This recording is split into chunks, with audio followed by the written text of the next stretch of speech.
buat tespek kan? Iya, men. Jadi kalau speaking itu instrumen ya, jangan lagi kita ngomong ini sebagai soal ya.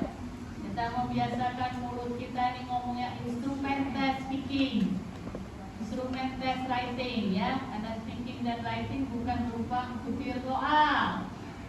Jangan lagi kita ngomong soal speaking, soal writing ya. Oke, pertama waktu bikin test pack saya sudah bilang ya, you have to find out the language functions learned at the certain level that you focus, ya kan? Saya bilang. Nah, dari language function you cari expressionsnya apa, and then the topic area. Nah, topik areanya apa? Topik area itu biasanya kalau speaking itu kata saya bilang ilustrasinya dari mana kan? Nah, ini terkait school rules. Oke. Kalau instrumen speaking itu pakai buklet, satu buklet materi speaking satu semester ya. Baik dia itu dialog maupun monolog. Satu semester full harus kamu bikin. Baik itu dialog maupun monolog. Speakingnya cuma dua. Kalau dia tidak dialog ya monolog. Monolog itu ya tanpa ada itu kan lawan bicara kan, itu monolog. Ya. Oke, jadi ada buklet for teacher, ada buklet for student. Jadi bentuk instrumennya berupa buku. Ya, satu buku untuk yang ngetes, untuk writer.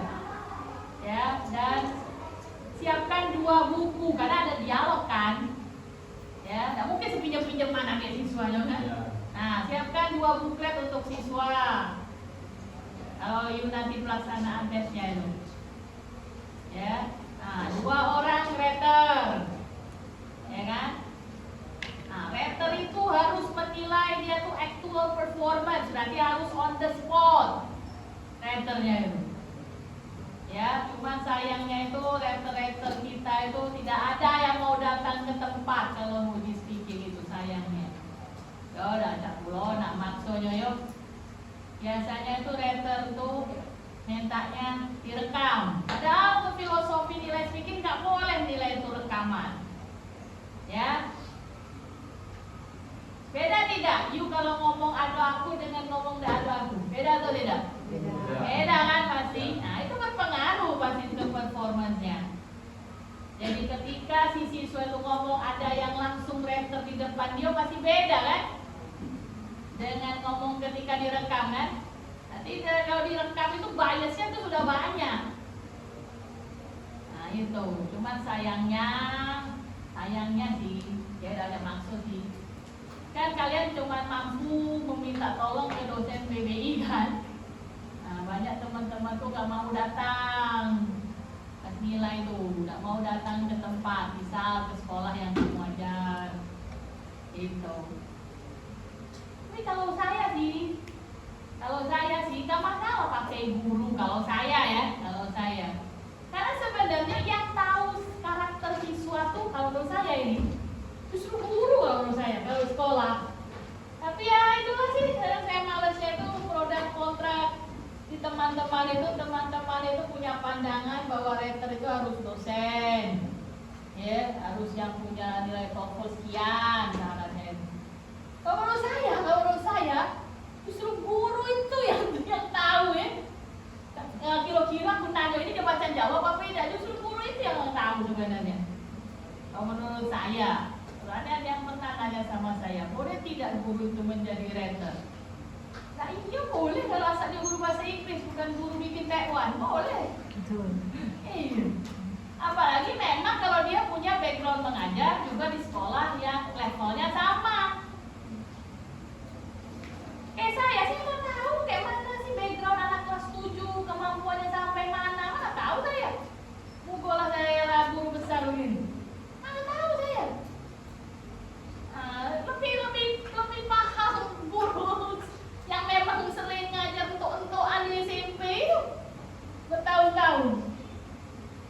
Jadi kalau saya sih lebih prefer kalau yang ngetes ini ya memang guru, tapi jangan guru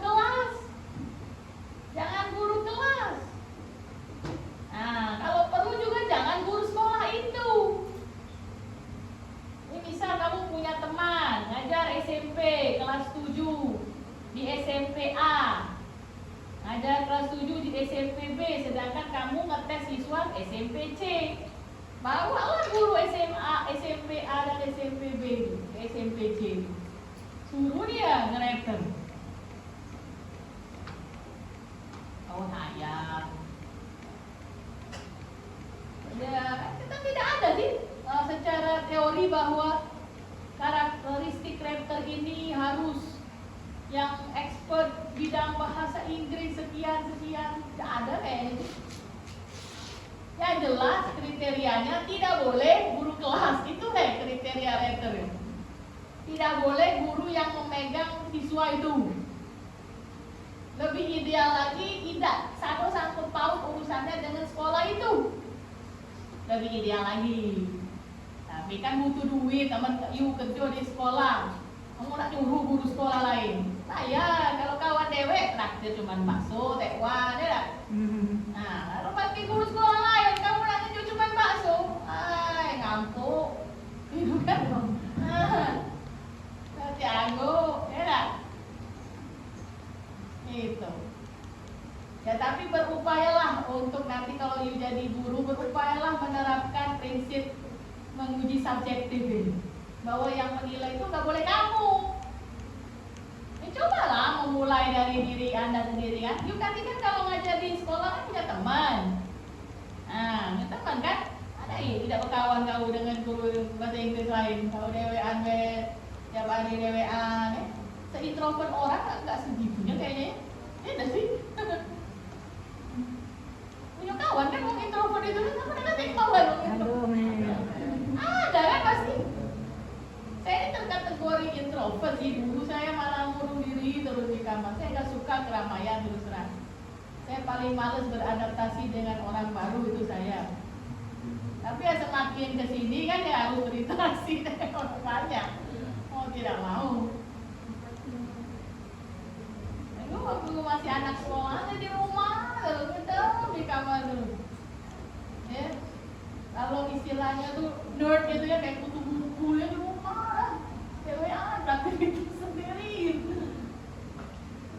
Nah, adik pun jaraknya dengan saya cuma juga jauh 5 tahun ya, jadi jenis ngomong ada beda.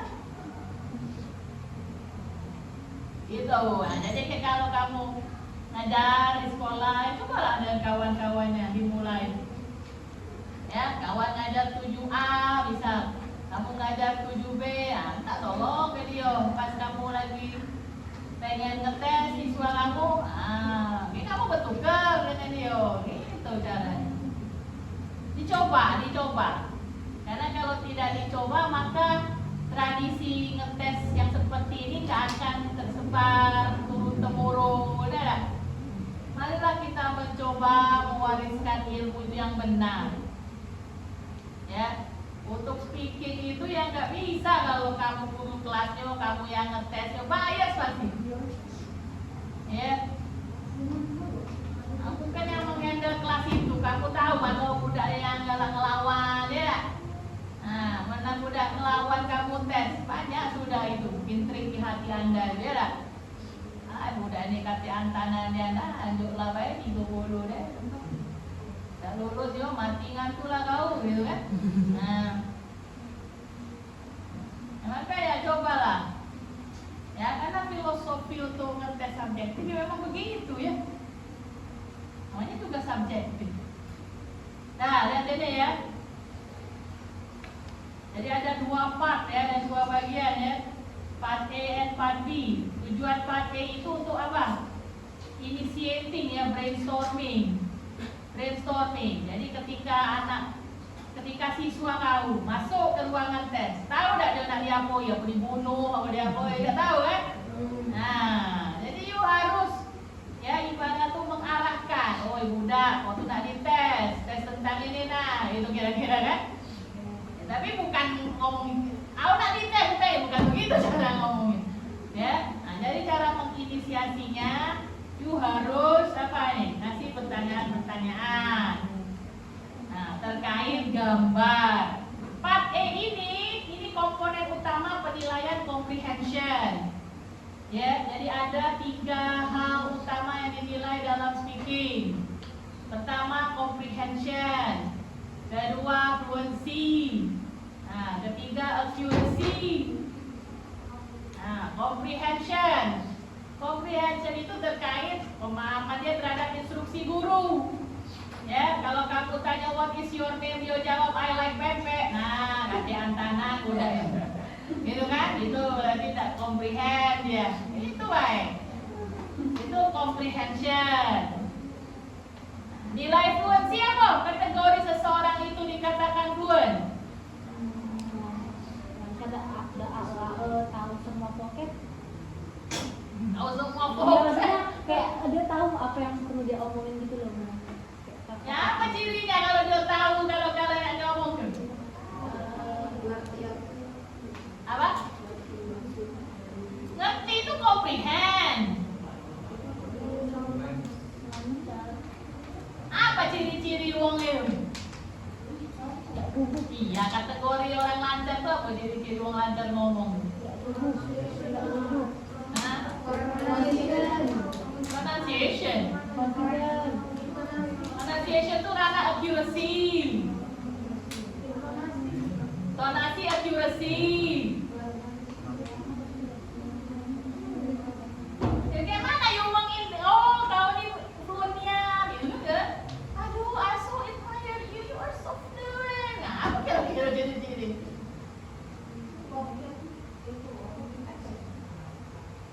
The choose of words. The choose of words. Hah? Cara dia memilih kata. Vocab, grammar itu, perintilan itu masuk accuracy. Ya, pronunciation, intonation itu accuracy.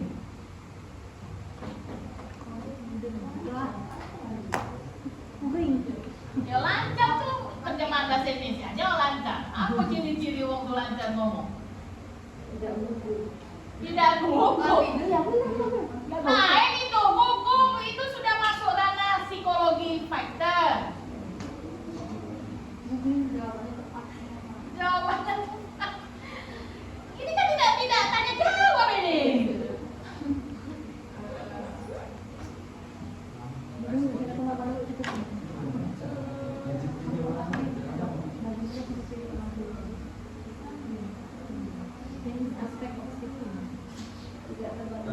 Nah, ciri-ciri tidak terbata-bata itu.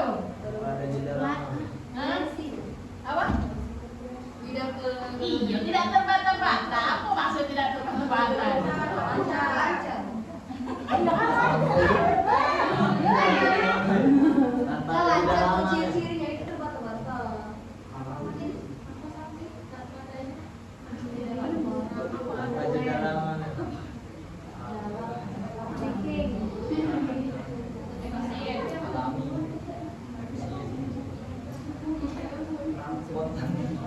Kalau you ngomong bahasa Inggris, ya, nah biasanya you ketika you sedang memikirkan kata apa yang kira-kira mau terucap di mulut you, apa strategi you lakukan?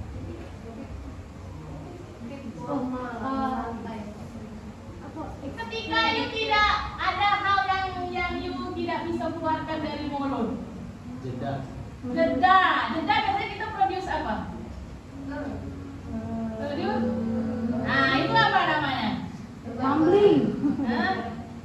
Apa namanya istilahnya? Mumbling. Ya Allah, itu apa tadi? Apa dia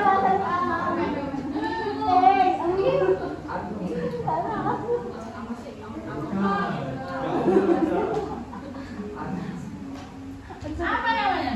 Feelers. Nah, jadi semakin dia fluent, semakin sedikit feelers yang dia keluarkan. Ya feelers itu dia keluarkan karena dia ada jeda berpikir.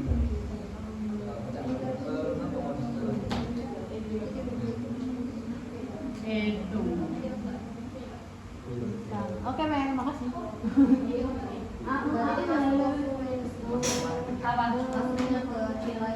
Fluency, iya. No space, no filler. Itu fluentnya.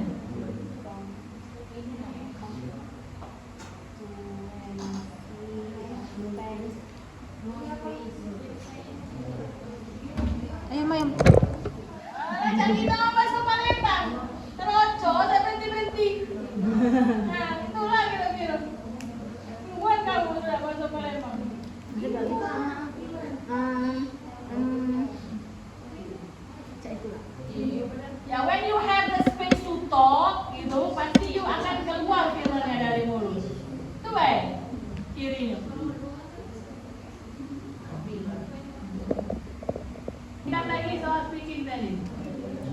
Yes, ma'am. Nah, jadi yuk inisiasi pertanyaan-pertanyaan terkait gambar itu bukan asal aja lagi. Ya, pertanyaan-pertanyaannya harus sesuai dengan pertama apa language function yang mau diujikan. Ya kan? Yang kedua, apa expression yang mau diujikan. Yang ketiga, topik yang mau diujikan. Cobalah kamu lihat pertanyaan-pertanyaan terkait gambar di situ. Dia akan menggiring topiknya tentang school rules kan pertanyaan itu. Nah, dia menggiring juga si anak untuk memberikan opinion, ya kan? Dan showing agree disagree kan? Nah, itu.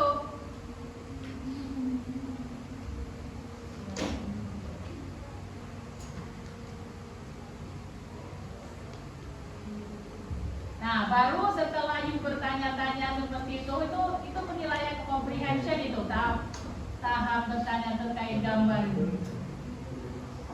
Ya, nah baru masuk penilaian inti untuk producing dialog part B.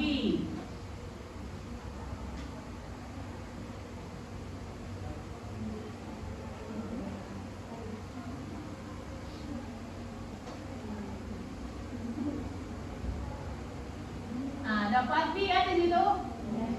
Nah, part B itu ya nyuruh anak untuk membuat dialog secara langsung dia perform, tidak nulis tangan. Jadi tidak boleh anak ngadep treater itu bawa pena, bawa kertas, tidak boleh. Ya, dia harus perform langsung berdasarkan guided dialog ini.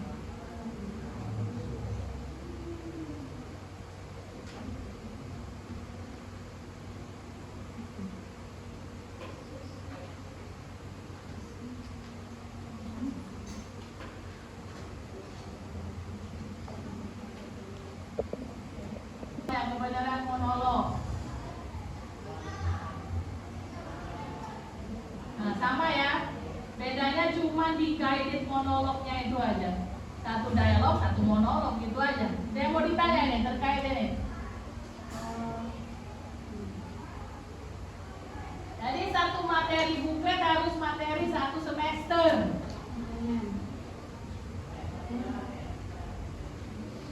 Oh iya, ma'am. Kan kalau misalnya dia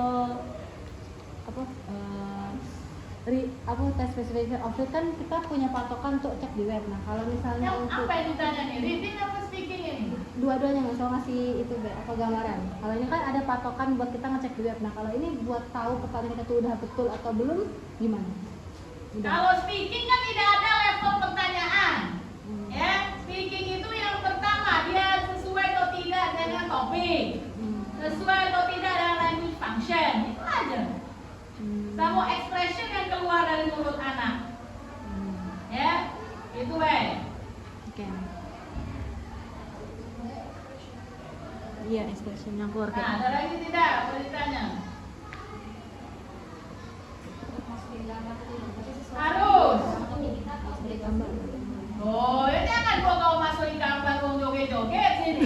Ya harus sesuai dengan topik areanya apa. Kalau school rules madai kau masukin budak labing di sini tak mungkin. Ya enggak, ini makanya gambar itu kan menginisiasi anak ke apa ke yang mau diteskan. Yang mau diteskan apa? Terkait topik, terkait language function, terkait expression yang mau dihasilkan. Kau masukin school rule, kau masukin gambar adab-adab di sini, tak mungkin. Malah kali malah tidak menjaga nama baik sekolah. Jaga nama baik sekolah, bukan itu pula filosofinya. Ini harus sesuaikan dengan topik areanya. Iya, ma'am. Nah,